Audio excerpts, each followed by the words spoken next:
আসসালামু আলাইকুম ওৰহমাতুল্লাহি ওয়া বাৰাকাতুহু। আপোনালোকৰ ওপৰত আল্লাহৰ ৰহমত বৰকত আৰু শান্তি বৰ্ষিত হওক। এয়া মই বিস্কুট বনাইছোঁ, আটাৰ বিস্কুট।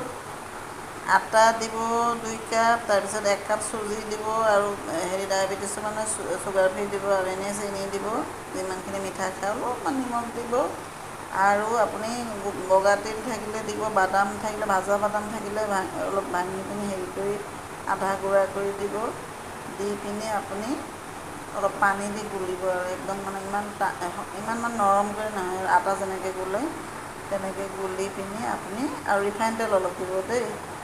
তাৰপিছত গুলি আপুনি কৰি দীঘলীয়া আকাৰৰ কৰি তাৰমানে গোলকৈ কৰি ফ্ৰিজত আধা ঘণ্টামান থৈ দিব আৰু থৈ দিয়াৰ পিছত আপুনি আকৌ অলপ টান হ'ব যেতিয়া ওলাই এনেকৈ কাটিব, কটাৰী দি এনেকৈ চুৰি দি কাটিব। কাটি পিনি এনেকুৱাকৈ এইটো দেখিছেতো, এইটো এনেকুৱাকৈ কাটি পিনি আপুনি জুই কমাই দি মচমচীয়াকৈ ভাজিব। এইটো মানে বিস্কুট আপুনি